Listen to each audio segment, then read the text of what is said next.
The rules of climbing are pretty simple. Choose your point A, your point B, and figure out how to connect the dots. The best part is, it's pretty much up to you to figure out how to do it. Remembering to use straight arms to climb more efficiently, keeping your hips really tight into the wall, having a good spotter, and even making sure your shoes are clean before hopping on the wall, all really helpful. But the first rule of climbing, never, never, never underestimate a climb. Let me explain. That's me a few weeks ago climbing on a boulder here at my home crag, Targasonne. It was the end of the session, but I decided I'd give it one more shot. I pulled on for the start moves, and suddenly everything just felt good. I stuck the crossover and managed to get the reachy crux. As I went for the top out, I couldn't believe I was about to send the boulder when suddenly it happened. I watched my hands slide off the top slopers in slow motion, and I was on the ground before I realized what happened. Shaking my head in disbelief after falling in a place that I never thought was possible, I realized my biggest mistake. You see, this boulder behind me, this was supposed to be a side project. It was supposed to be easy in between all of my harder projects. But here I am, a handful of sessions later, and a lot more falls than I'd like to admit. And today we're gonna see if we can wrap it up. This afternoon, we are in the Dolmen sector, which is home to probably the highest concentration of harder boulder problems in Targasonne. But I wanted to start off the video by showing you a few of the classics, including this beautiful 6C behind me, Necropsy. It's not the highest boulder, but the features are really cool, including these two 3-finger dishes. Ooh, oh, Deb. Ah.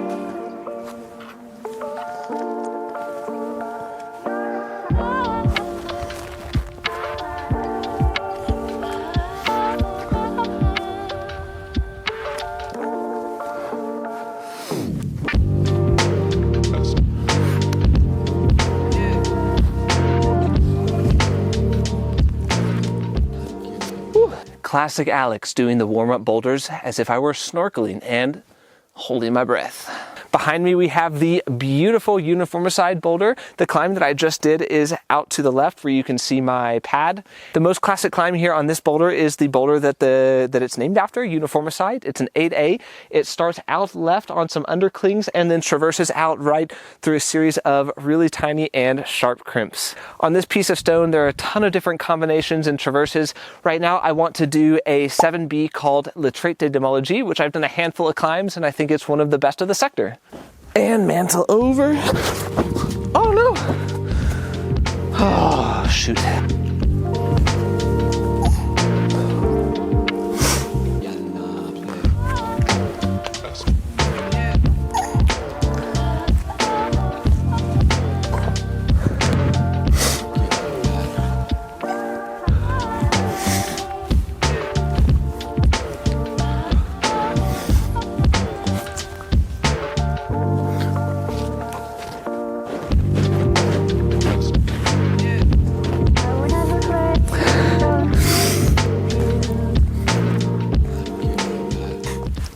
Wow, I really botched the sequence the first time.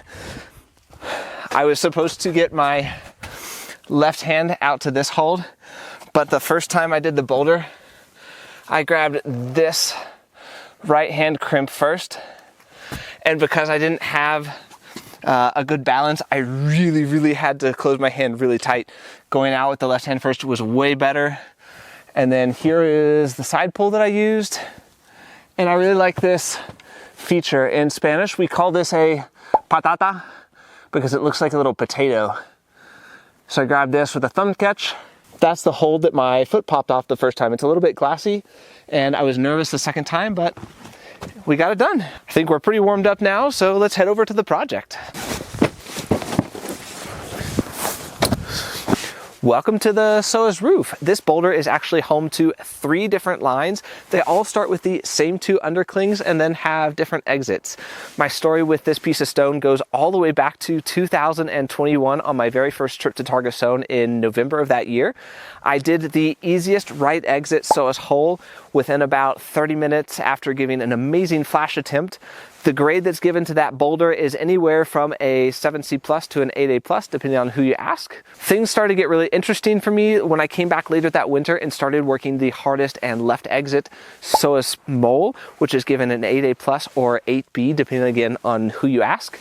And the problem that I had with this boulder is that I did all of the moves within the first session. And I went thinking that this climb was going to go down really fast and easy. But what I didn't realize at the time were two things. The first, doing all of the moves isolated and doing them in succession, grabbing all the holds perfectly and getting all of the little minor details to stick was a way different story. And number two, I spent the whole entire winter using the beta for taller climbers. I was able to reach all of the hand and foot holds, but the problem that I had is every time that I would go for the last move, I would have a massive barn door. It wasn't until the second year that I was able to figure out the short person beta and get that climb done.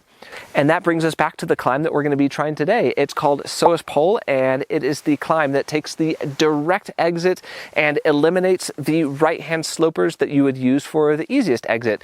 Psoa's Pole is given an 8A or 8A plus. Considering that tragedy that happened a few weeks ago where I slid off the top of the boulder when it was pretty much done, I'm not going to skip out on my normal strategy of projecting where I warm up all the moves before giving some sin burns. So let's start with the easiest part of the climb, which actually is the mantle, and then we'll work our way down.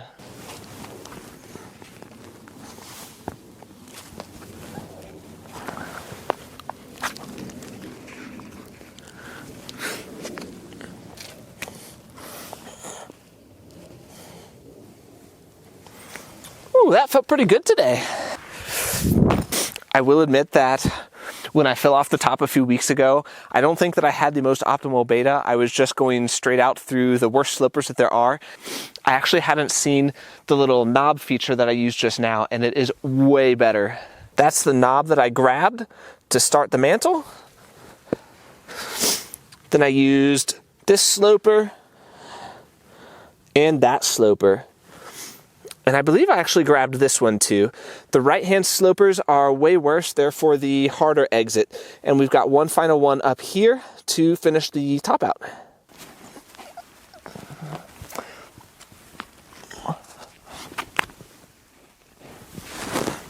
Oh, that toe hook is really tricky to get on. Here's the left-hand crimp that I was just on. It's a little bit in cut, sharp, probably about 14 to 16 millimeters. Here's the right-hand sloper that I used to kind of stop the swing and set myself up to blast into that right-hand jug. This is the left-hand start hold. It's not a bad crimp, it's in cut. This is the right-hand start hold. This one doesn't cut as much, it's not as sharp, and I typically use it as a pinch. This is the same hold that you would either use a toe hook on, and the important part with the toe hook is to get it a little bit sideways, because as your body turns, the shoe goes with your body and the shoe turns, and this is what actually stops you from slipping out. Some folks use a heel hook, but then of course the length of your shoe that much further inside of the roof. The right foot hold to start. Here is a right hand hold that can be bumped to this using the beta that I'm doing. Here would be your right foot hold. You put your right foot on to this, trust that it's not going to slip off, then we get on our toe hook or heel hook. For me, the crux of the boulder problem is definitely after I get this right hand crimp, getting the toe hook on, and then not only falling out to this left hand crimp, but maintaining that tight body tension with my toe hook and trusting it as I bust out to this crimp. Sometimes as I catch that crimp, the toe hook isn't quite on perfectly, and whoop, off I go.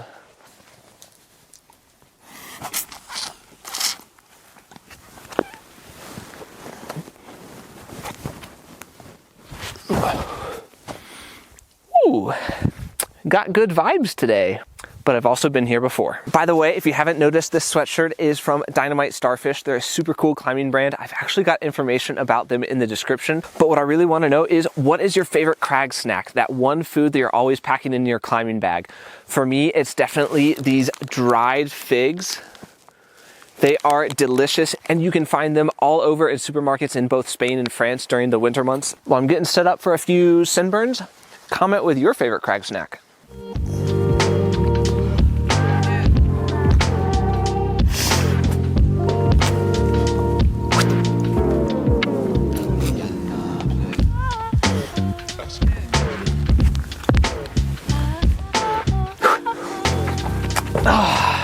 I was kind of having a little bit of moment of self-doubt with this right foot.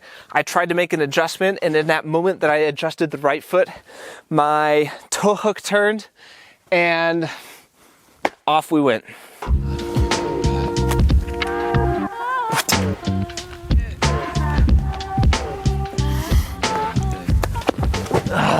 You're killing me, Smalls. It's kind of weird. The other days that I've tried this, I've not had problems getting the right hand the way that I want it, but the last two goes, it's not felt good, and that starts a domino effect where I just start doubting all the moves that follow. Let there be light.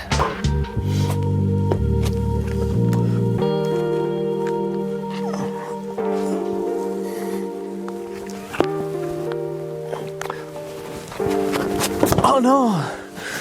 I think at the last second I just kind of doubted going for the crimp. Shucks. And since we all love excuses, look how wet that ground is. I think we're gonna be getting a lot of humidity really soon. One tip for night climbing, if it's allowed in your area and you want to use the spotlights like I have going on right now, is to buy a set of 2. That way you can reduce the amount of shadow. What I mean is when you use just one spotlight, your body ends up blocking some of that light that's coming towards you, and you create a shadow, which then makes it really dark on some of the hands and footholds. Using 2 lights pretty much gets rid of that problem. And then of course, if you wear a headlamp, you're golden.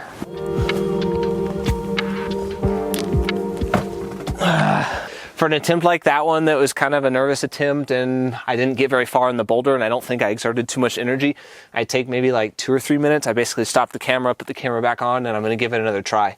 But for longer attempts where I feel like I exert more, I could take anywhere between 8, 10, 12 minutes rest.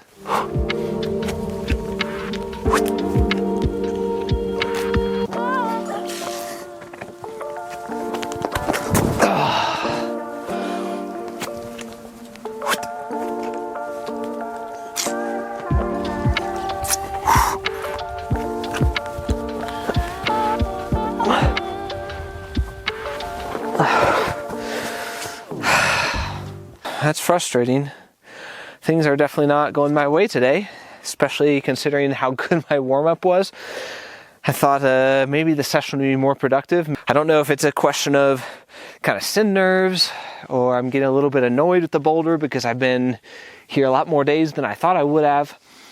But perhaps, I mean, the ground is definitely soaking wet like I showed you guys before. So who knows? We're gonna give it one more go today and we'll call it for the session.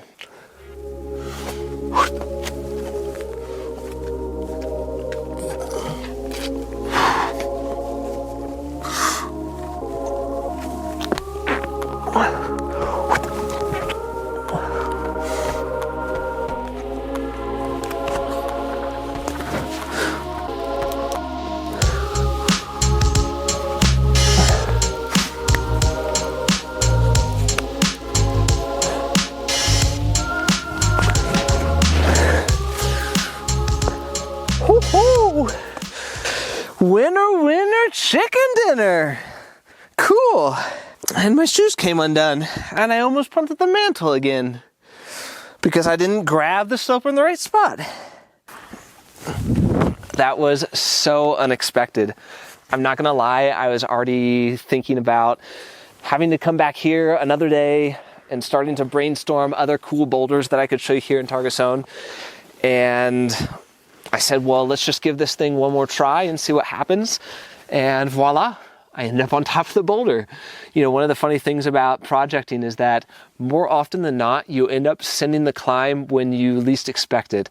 On your last try of the day, on a day when the conditions are not that great, when you're tired, and I think it's because your mind just turns off and you stop focusing on the success, the send.